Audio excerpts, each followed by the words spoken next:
So I'm very excited to be joined today by Anat Talmon, Kieran McCartan, and Stephen Barry. And we're going to be discussing with you today why this whole conversation about sibling sexual abuse is so important and what role it plays in your role as a parent. So just very briefly, if I could have each of you just take a moment to introduce yourselves, and then we'll move on to the conversation. So Anat, can I start with you, please?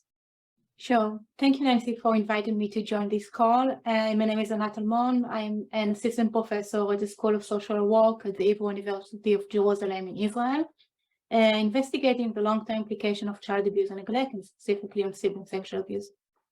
Thank you very much, Kieran. Hi, I'm Kieran McCartan. I'm a professor of criminology from the University of the West of England in Bristol, and I do a lot of research around the prevention of child sexual abuse, including sibling sexual abuse. Thank you. And Stephen. I'm Stephen Barry. I'm an integrative psychotherapist and social worker and a clinical lead for a service in a child and adolescent mental health service in Bristol in the southwest of England that specialises in working with children, young people where there's concerns around their sexual behaviour, including their parents and family members and professionals. That's great. Thank you all. And thank you all for joining us here today. I want to start the conversation about, first off, what is sibling sexual abuse and stuff, but we need to put it in the context of why this is in such an important conversation. And quite often, I don't think people understand the importance of the sibling relationship between the siblings and for the sibling as an individual as they go through life. So can we just sort of talk to that, the importance of the sibling relationship? And Nat, I'm just going to start with you because I know this is an area that you're particularly, you do research in and stuff. So if we can just start with you. Yeah. So sibling relationship, ideally, and if nothing bad happens, like death or something, is supposed to be the long-lasting relationship in one's life. And we now know that not only your parents serve as your attachment figures, but also siblings are individuals that a child is getting attached to.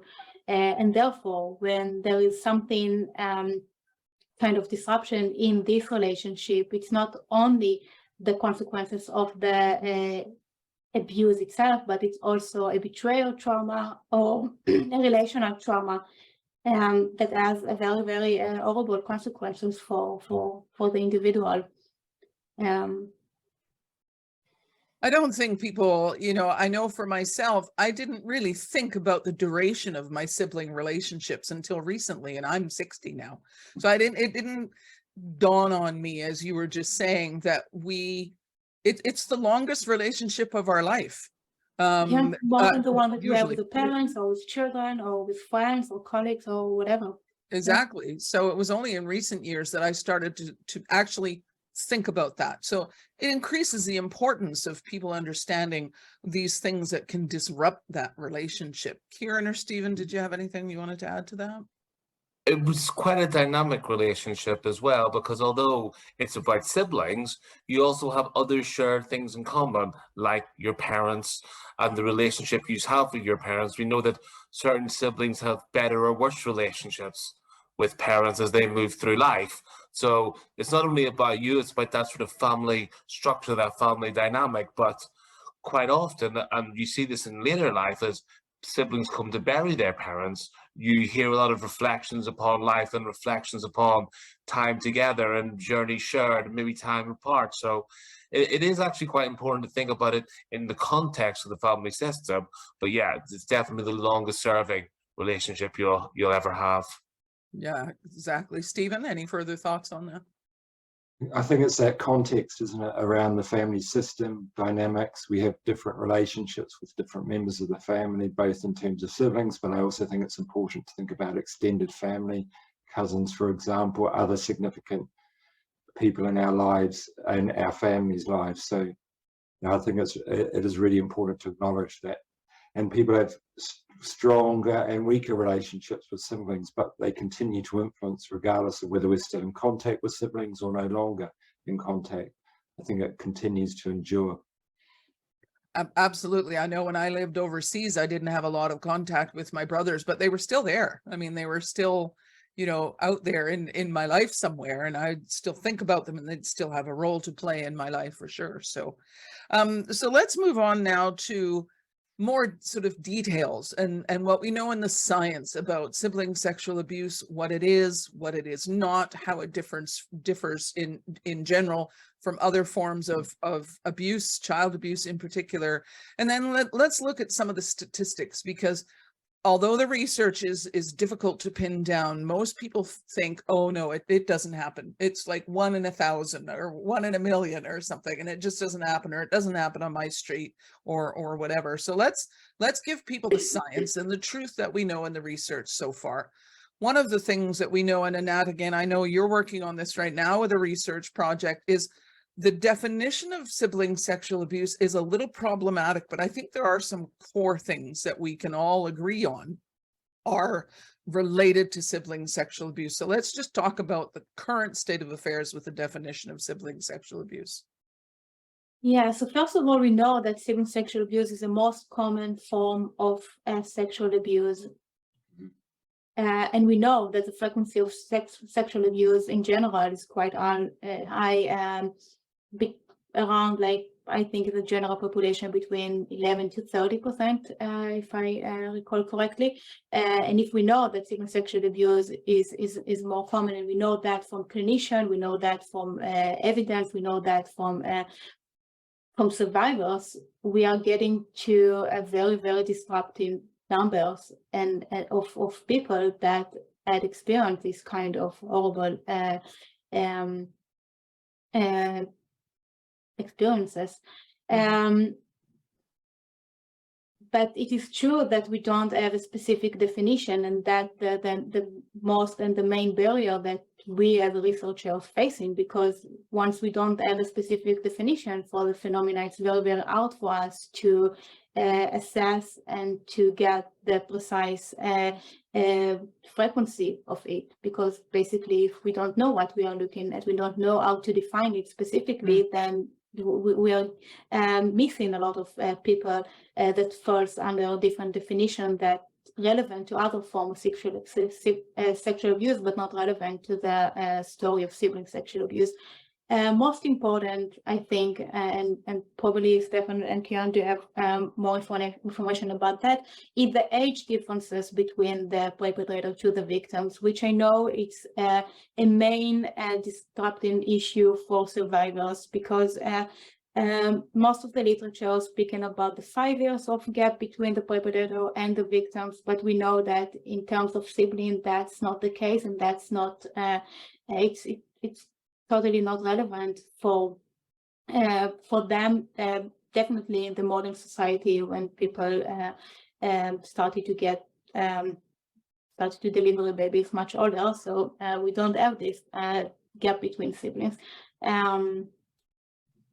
Yeah, but we also know that sexual inquiry, sexual curiosity is something they do, and it's totally normative in children. So I think that's one point where we fell under the misunderstanding and the confusion about what falls under the definition of normative and development sexual behaviors into a very, very delicate range until abusive acts. And I think that we as a society, we just need to be very, very clear on drawing the line between something which is normative and mutual and good, fine, to the point where it's getting into the wrong direction. Go ahead, Stephen. You're probably going to say what I'm about to, so go ahead. I was just thinking about sibling sexual behaviour on a continuum from what we might term normative. It's a word that I have problems with, because that'll mean different things for different people, through to what's harmful and abusive. It doesn't mean normative type behaviours aren't redirected, because children do engage in sexual behaviour as part of their development, but it depends what that behaviour is. And as part of a sibling sexual abuse project in the UK that Kieran and I were part of, we thought about the idea of what is sibling sexual abuse, and we talked about both contact and non-contact sexual acts, where there was a lack of consent, where there were significant power differentials, maybe through age or level of understanding. So learning disability would be an example of that. And it would often occur in secrecy, but also so does sexual behaviour. So that on its own may not be an indicator, but it also is likely to cause physical, sexual and emotional distress. And it's thinking about siblings in a very broad way, because it could be like siblings, brothers, sisters. It could also be about cousins who are significant. It could be foster siblings. It could be what we call step siblings, or sometimes called half siblings, or other significant family members. So we thought about this definition as very broad. But there are some key factors about power, secrecy, coercion, and so forth. Yes, and Kieran, you wanted to make a statement about something? Yeah, like going back to an earlier point, one of the challenges around this is definitional, and because people are not necessarily asked about this straight out of the gate, sibling sexual abuse often gets lumped in with child sexual abuse, peer-on-peer sexual abuse, and when we were talking with victim survivors, a lot of them didn't recognize themselves as a victim of sibling sexual abuse because it was quite normalized in the dysfunctionality of their relationships and their family systems. It wasn't until they were older, and we know this is the case with sexual abuse in general, child abuse, that people can process it better when they're an adult, but they then, when they process it, couldn't find services that would help them because they were looking for something quite bespoke, and quite often professionals and services would say, yes, but that's just a form of child sexual abuse, or that's just a form of peer-on-peer abuse. Please go to this service or that service. So I think there's something in it, not only about what the definition of a sibling is, because we even have one instance in the research that we were doing where someone suggested they could be part of the research, and when we looked into them, the person who had abused them was someone they went to boarding school with, and they said he may as well be a sibling because I spend so much time with him and I see him more than I see my own siblings. And you know, that's quite significant. So there's the issue around what is a sibling, so how long is a piece of string, and the other one is what is the sexual abuse element. And it, you know, that's what the project looked at, like, is it different from child sexual abuse? Is it different from peer-on-peer abuse? And the answer is yes. There's different dynamics at play. There's different issues at play that do make it quite distinct. Yes, and I think one of the key issues is to remember that when we're talking about sibling sexual abuse, we need to approach the person who caused the harm differently than perhaps, you know, peer on peer. So the child down the street, it's a different relationship between the person who caused the harm and the person who was harmed. It's a very distinct piece of sibling sexual abuse, which in my opinion, and you know, I'm sure you guys agree too, is one of the key factors in making it different from other types of sexual abuse, is that, as we were talking about, the relationship between the two people within a quote unquote family, however one determines that family, but also the motivations and the behavior of the person causing the harm is very different than the guy down the street or the girl down the street who causes harm. There's a different thing, such as accessibility, such as brain development, adolescent brain development, such as, you know, that power dynamic in the family. Is that older sibling, because it's usually an older sibling, is that person, you know, what's the term I'm looking for here? Implicitly given a degree of power because they're the babysitter or whatever. So there's these factors that make it very different from other forms of child abuse. And like you were saying before, it's been said a few times, some of the older definitions of sibling sexual abuse included, you know, there must be an age gap of 3 or more years, or there must be this and there must be that. Yet as more research is happening, those are becoming like myths. They're like this idea of swans only ever come in white until you see a black swan. You know, like it's only now as the research is becoming more and more, we're having more and more research that we're finding these factors that we didn't know before.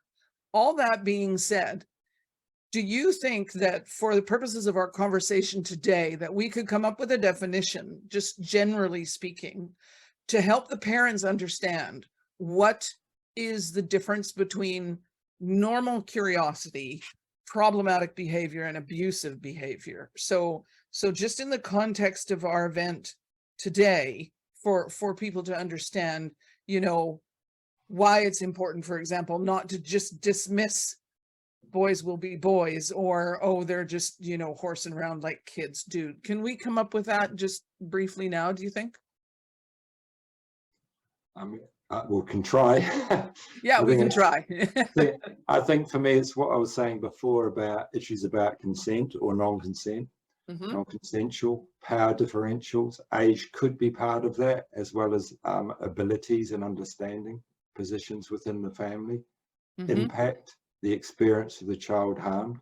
And sometimes if there's a closeness in age, that's quite difficult to understand who's initiated, and maybe it's both children have initiated. So we can't just put everyone in the same position, and there's Right. lots of different pathways into behavior. So we need to consider that broader complex and not just focus on the behavior, which is something we can often fall into both as parents and carers, but also as professionals. So it's keeping an open mind about the variables. But for me, there's themes around power, secrecy, manipulation, coercion, power differentials. Right. Yeah, like one of the things that I would say, building on that, is, you know, as a rule of thumb, you should always work to believe when people come forward, because disclosures are not easy. Disclosures are difficult at the best of times, but disclosing to your parent about a sibling that lives in the same household as you, that you know that your parent potentially loves and values and puts trust and faith and belief in, is an even larger hill to climb.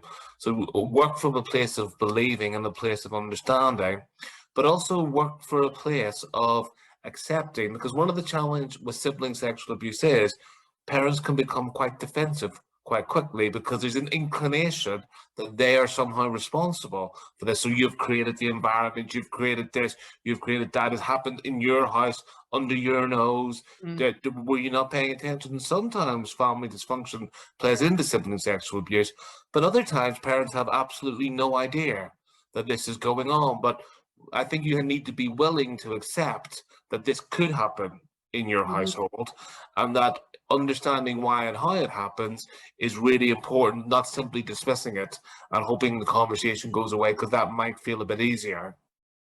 No, it's, yeah, as a parent, you know, any parent will probably put their hand up in all honesty and say, if my child screws up somehow, it's a reflection on me. So, and when you're talking about a subject like this, that is for a parent, sometimes the epitome of, I have to deny this, I have to resist this possibility. And Nat, you had something you wanted to Yeah, I mention? just wanted to add to what Kieran just said. I mean, I think in general, society and people don't like to touch aspect of sexual abuse in general, but I think the specific field of sibling sexual abuse is something that is minimized and in general, because of this the complex situation of the parents, of the family, and I think it's also, and then we know it later, it also affects disclosure and the number of children that disclose during the abuse, and the other that lives under the shadow of this abuse until they are adults, and then suddenly or not suddenly understand that something horrible happened to them, and find in themselves the strength and the power to do something with that. But that's not often the case. Yes, and I think too, a problem that parents face is there is an understanding that sexual curiosity is normal and healthy in most contexts for children. And so that gray area that's created by normal behavior versus abusive or problematic behavior, that, you know, that gray area gets wider because of some of these other confounding factors, such as parents' resistance to, you know, and discomfort with talking about sexual abuse or understanding sexual abuse, and being willing also. I've spoken with other people in this event, and we're talking about this idea that parents believe all children are angels, their children are angels that cannot do this kind of behavior or have this kind of of behaviors because they're all just little angels. And it's this idea of childhood innocence is also disrupted if we're having conversations about this subject matter, when in actual fact having conversations about, for example, the differences between normal behavior and problematic behavior and abusive behavior is exactly what the sort of conversation we need to be having to minimize that gray area. Stephen, you had a comment, as did you, Kieran. Go ahead, Stephen. Just to build on that idea, I think for parents, either through disclosure or discovery, because we also need to accept you might walk in on a child engaging in a worrying or harmful sexual act, the whole shame that can go with that, the whole experience of overwhelm and powerlessness, and as Kieran said, blame, guilt, we often hear about, and we often think about a process of grief actually, because what is it like to discover your child is harmed, or to have a disclosure that your child has sexually harmed another child in your family? It's huge, and we're often supporting families through a healing process to face up to that shame and the guilt, and that can take time, and that can also lead you to react quite angrily or to dismiss the concern. So react, for example, react angrily to the child who's harmed, whereas we're looking for parents to be able to support both children, and that is a really massive ask. That's a really huge ask. It is. It's challenging, but you got to do it. It's possible as well, but there are lots of things that can get in the way. And also to acknowledge, as Kieran was talking about, disclosure. Most sexual abuse is not disclosed in childhood. Most is disclosed in adulthood, but relates to a childhood experience. When it is, it's disclosed at all. And that's quite difficult. So there are so many barriers to disclosure.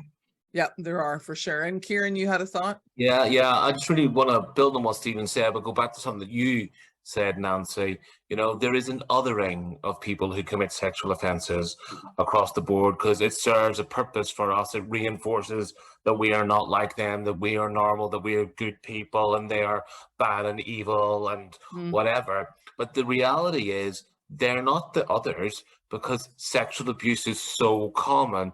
1 in 3 women and 1 in 20 boys and men are victims of sexual abuse at some point in their lives. If you take 1 in 3 as a statistic, what else happens to 1 in 3 people in this world? Cancer. You know, we have a pandemic of sexual abuse and sexual violence, and people who commit it aren't these other people who look radically different from the rest of us. They're people who look like the rest of us. And I think sometimes the sooner society can recognize that and come to that realization, the better. But people don't do that until there's a disclosure, until they see the person that they love, so their son, for instance, in this, or like we find in our research, their daughter committing sexual abuse against another sibling, and then they have to reevaluate what they thought the sex offender label was, because their child to them doesn't fit that label. And then that sort of prompts them to have to sort of rationalize it and think it through. So I think the more that we can accept that these things happen in our society, and the more that we can be open to conversations about them, the more that we can A, prevent them, and B, better respond to them. I totally agree. And like I was sort of talking about earlier, the differences between the person who causes harm in sibling sexual abuse and a predator, I mean, that gap is massive. But most parents and most of society has this illusion, this one little model of what a sexual abuser looks like. They're not children, and they're all, you know, deviant and devious and all the rest of it, when siblings who are causing harm more often than not are not that at all. So it is about part of the education and awareness about in having events like this is helping parents and others in society in general to open up their minds to what this actually is and what it looks like. You know, and so this sort of goes on to what we know in the research about statistics. And we were talking a little bit, Kieran, you mentioned a couple of things. Before I hit the record button, I sort of said to you guys, because you're very familiar with all the research in different parts of the world, and you know, a general consensus that many people would be able to say, yes, I'll say that right now, given the lack of research that we have and the different models and methodology involved in the research. The numbers are kind of all over the place in terms of the prevalence of sibling sexual abuse. But I think we've said that we can agree that, conservatively speaking, in most societies, globally, 5% of the children between the ages of 5 and 18 would experience a form of sibling sexual abuse. Are we on board with that generally speaking? Yes? Yes, I think there's a range of studies, and I think research is problematic, isn't it? Because Yes. it relies on people reporting being available. So, but that's what's talked about at the moment. I think getting the numbers is difficult. I know I lead a specialist service, and 30% of the children in the region that we work with have harmed siblings, and they've Yes. often harmed other people they know. It's very rare for them to have harmed strangers. It does happen, but it's quite rare. Yes. So I'm not, so the statistics, that's the figures that are often talked about currently, but I might leave it to the two researchers on the call. Like I would say that any figure is an underreporting. Oh, for sure. Yeah. Yeah. So whatever the figure is, it's higher than Well, that. I think so too. I think so too. Yeah, I was looking at some research in 2011 by I'm not going to pronounce the name right, Cranart and Walsh, that was looking at 8 years of research in the United States of reported incidents on a national database. And, you know, the numbers on that 8-year research, if we were to take those numbers, which reported 13,000 cases of specific sibling sexual abuse, knowing that, for example, 1 in 10 people may report child abuse when they were a child to someone in their lifetime. And it could just be a spouse or a friend. It's not the authorities, and it's certainly not getting help or the police. So if we're taking 13,000 and then we start doing the numbers about what we know and other types of abuse, we're talking about that 13,000 looking more, you know, in the tens of thousands in that time period. And in taking the numbers even conservatively, where I am in Canada, for example, 5% of the population in Canada that fall into that bracket of 15 to 18 years, that's 300,000 children in Canada. That's a lot of kids. That's a lot of families. That's a lot of destruction. And again, that's underreported and underserved in the research. But it's really important that although that's a big number, that means that when you walk into a school or you go into your child's classroom, you're talking about several kids in that room, either being the one who has been harmed or the one who did the harming. So, you know, we bring it into that context. You're talking about like a handful of kids in every single classroom in every single school. Stephen? There was a Portuguese study that the Centre for Expertise on Child Sexual Abuse in the UK quotes that found that 11% of males and 5% of females self-reported sexually coercing a sibling during their childhood. That was a Portuguese study of university students. And I think that's sort of reinforcing what you've said. And I think to pick up on a point Kieran made, you know, most of the referrals to the service I lead on, which works with young people who have harmed sexually, is for males. It sits at about 80%, and 20% are females. So, you know, it's predominantly males, and we know that, but it's not only males who harm sexually. So, no, and with all those numbers, there are impacts. There are things that are going on. So in terms of what is the result of that abuse or assault or trauma. So let's talk about what the impacts are on the person who's been harmed and the one who's done the harming, because that person also has lifelong impacts, and then the family. So I think I'll just start that by the research that I've read and looked into.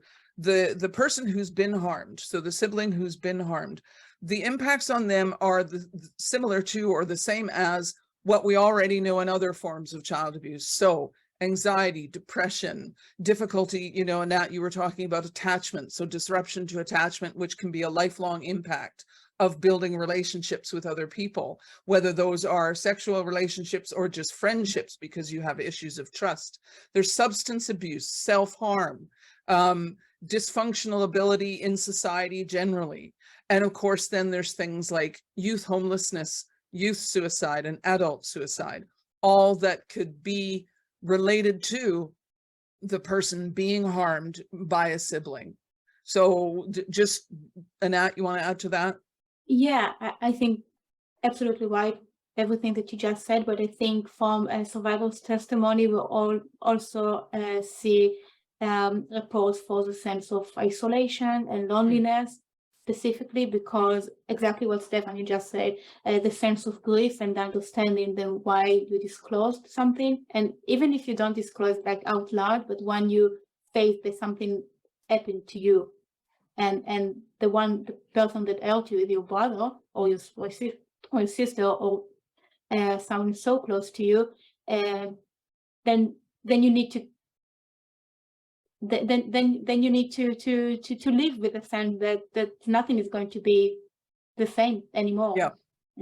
And the part that we haven't mentioned about the harm that's done is through the silence of whether, like, when you're not disclosing something, that silence is a burden that is never really goes away. It's a shadow that goes through your life. You know, every time you go to a family event, if somebody asks you a question about your family and future, those feelings come up. The impact is lifelong that way if it's not dealt with and if it's not discussed.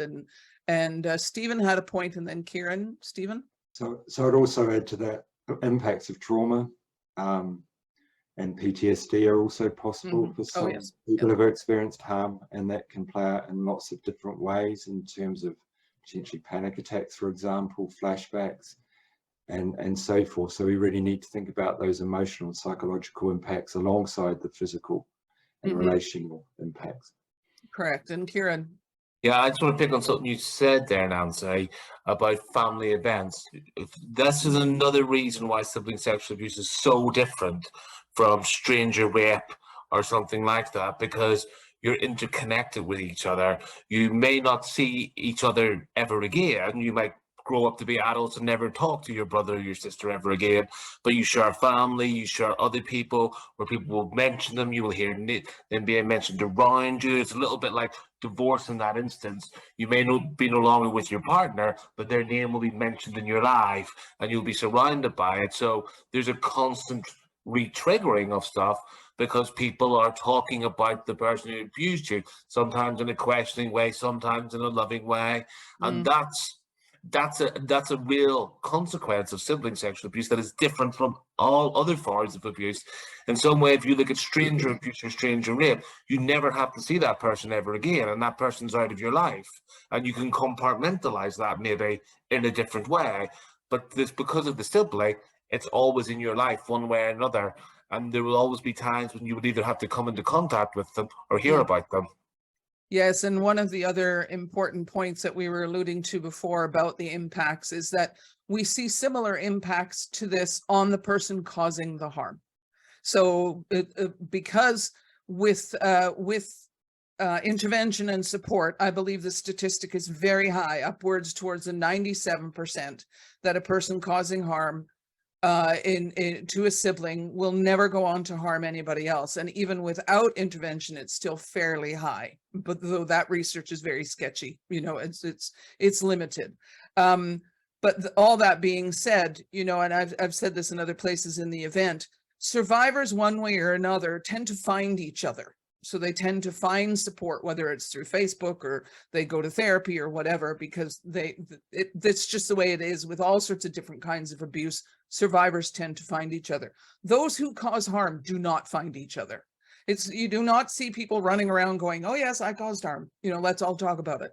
So while there are some support groups that are coming out, it's rare. So quite often the person causing harm, male or female, goes through their entire life with this secrecy and this stigma, even though, you know, and one of the myths that we know about sibling sexual abuse, this was not a pedophile in waiting. This was a person who made really poor choices for a variety of reasons when they were much younger, but they carry this their entire lives. So the impact is quite significant on the person who did the harming as well, which again makes this a distinct part of sibling sexual abuse versus other kinds of abuse. Stephen?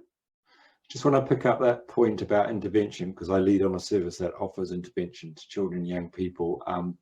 while the research suggests that young people do not necessarily and more than likely don't go on to become sexual offenders, to use that term, and continue harm, I think at the point in time it's really important to intervene to stop that behaviour continuing at that time. So there are options out there, and there is research, even though it may be limited, around the value of treatment and intervention programs for young people. But also at this point, I want to emphasize a whole family approach, and also thinking about the impacts on parents, which is significant, can be a trigger about their own trauma history, and that can make it really difficult. If, for example, I can give many examples of mums sharing for the first time that they were sexually abused, and what's triggered that is the experience of their son abusing their daughter, and how painful is that? So we need to create safe spaces for families to engage in those really difficult conversations. And we also need to think about the impacts on other siblings who are often feeling divided loyalties, don't really understand what's going on, often feel left out because so-and-so has been taken to see someone.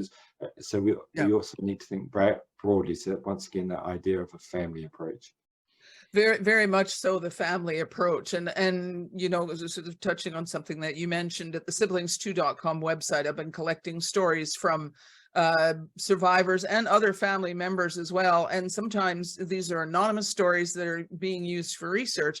And quite often I'm reading in the story, this is the first time I'm telling anyone, and I'm like 50 years old. And I sit back and I just feel so awful that that's the case, because you know that child, that person has carried this weight for 40, 50 years, you know, or a really long time. And there's no doubt that it has impacted their life. We might not be able to say exactly where, but you can guarantee that that life has been somehow impacted negatively, you know, by experiences of sibling sexual abuse that they've kept to themselves. We do also know from research, though, that when families engage in support and intervention, that it can be a very positive experience for the family, because usually, or quite often, though not always, sibling sexual abuse is part of a larger quote unquote dysfunction. I say quote unquote because every family is dysfunctional somehow, but like it brings to light and creates opportunity for families to heal on a variety of levels, right? So a parent's willingness to take the family to find support and get interventions has the positive benefits and a longer term positive outlook, rather than the longer term highly negative impacts if the parents just go, nope, we're not going to talk about this, or nope, not in my family.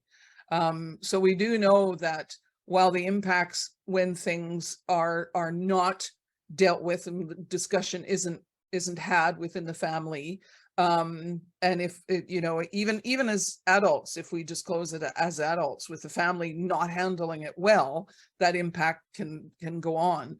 But on the flip side of that, when there is disclosure, when there is understanding, not only can parents create, even if there is no sibling sexual abuse in their family, but they create an environment of openness of conversation and, you know, understanding of power dynamics between siblings, and they create this sort of environment, then that has really long-term positive impacts on the families and the individuals within the families.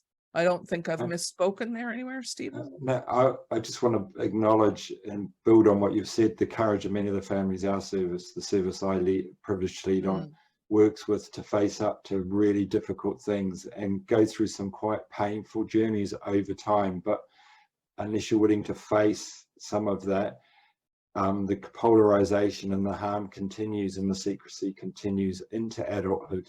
You know, it's not unheard of to hear a 70-year-old disclosing for the first time. We don't want people to carry that pain and that trauma for all of their lives. So I've seen some amazing families come through some really difficult experiences and have the courage to face up themselves as parents, carers, as young people, to think about and balance the needs of all their children, and also acknowledge their own histories, which are sometimes really painful as well. So I just want to acknowledge the courage of those families that have engaged with our service and made massive progress. And, you know, if there was another opportunity, some of them may be brave enough to speak to you about some of those journeys.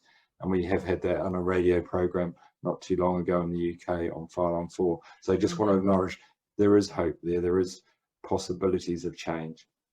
Absolutely. And on that note, as we start to wrap up our conversation, I just want to hear from each of you.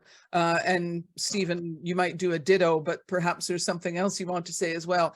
You know, we've talked a little bit about, you know, pretty heavy stuff here and the statistics that can be quite frightening, and the whole conversation be quite daunting for parents. But, you know, what message would you want to give the audience now, as you know, a hopeful message or a message of this is something you can take away and do something with? So what do you want to make sure that the audience leaves with? Kieran, I'm going to start with you.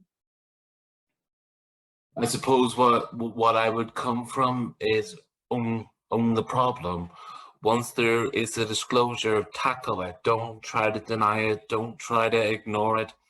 Don't blame the victim. Don't do any of that stuff that we normally do, because that only makes matters worse. Because in 10 to 15 years, all the victim will remember is that you didn't believe them and you chose someone over them. And building on that, explain and rationalize. You know, you hear a lot of victim survivors talk about, my parent chose my brother, and then when you get into it, they say, well, we thought you would have this support or that support, but we didn't think your brother would have anything. So explain. You know, as I often say to people, children are stupid. Children can read between the lines. They know what's going on. Be honest with them. Hear what they've got to say. Be honest with them and acknowledge the challenge that your family is going through. There is no shame in acknowledging harm. The shame is in ignoring harm. Yep, good point. Very good point. Anat. Yeah, I just want to end with saying that when we have a young couple, loved young couple, thinking about becoming a family, they never think about this specific challenge that they need to face in the future. And I wish it wasn't the case. I wish the frequency were lower. I wish that all of this reality was false, but that's not the case. And this is the reality. And we all agree that this reality is probably much higher and much horrible than we know, or the evidence tell us currently. But we do have responsibility, and we do need to do this very, very challenging but very, very crucial parenting role of dealing and not cover our eyes with this thing that happened, you know, between our angel and in our perfect house. And we do know from other study that the sooner we intervene, the sooner we do something, the sooner we go to treatment, the better the results. And children are flexible, and children can adjust, and we can provide them with a better and functional future if we just not cover our eyes, educate, talks, understand that these days children are exposed to many things that we wish they won't be exposed with, the technology, with the cell phone, with everything that's so accessible to them. And we just need to understand that being a parent now is excitement and everything, but it's also a huge responsibility, but we can also make the change, and we should make the change for them. Excellent. Thank you for that. And Stephen, as we wrap up. So I would say show yourself some kindness and compassion, to build on what Anat said. This behavior causes, I really believe, a grief reaction, and we often react with shame. And when we're shamed, we either close down or we can react quite angrily. So holding on to some self-compassion, holding on to a balanced position, and seeking support is really important. And having the courage to face up, as I've learned from so many families we've worked with. Yes, and that's the thing, right? Those people who are working directly with the families, such as you guys and others as well, you know, you see a lot of courage. You see a lot of positive things that can come out of a really crappy situation. And if the you know, there are ways, and in another section in this SiblingsToo Day, we're talking about prevention, signs to look for, and how to handle disclosure. So there are ways of preventing or minimizing the opportunity for sibling sexual abuse to happen. But if it does happen, it is not necessarily the end of the family. It is, you know, you're not raising a criminal. There's all these different things that are just not truth. And that's why it's important that not only do we have events like we're having now, but also parents walk away from this and be willing to talk with other parents and explore this concept with other parents and other people so that they too can be a part of this conversation over the longer term. I want to thank you all for your time today. We're dealing with a difficult subject for sure, but your openness and willing to have this, conversation and support the people who are listening, particularly the parents, is invaluable. And I sincerely appreciate your time today. So thank you all very much for coming. Very well. Thank you. Thank you. Thanks.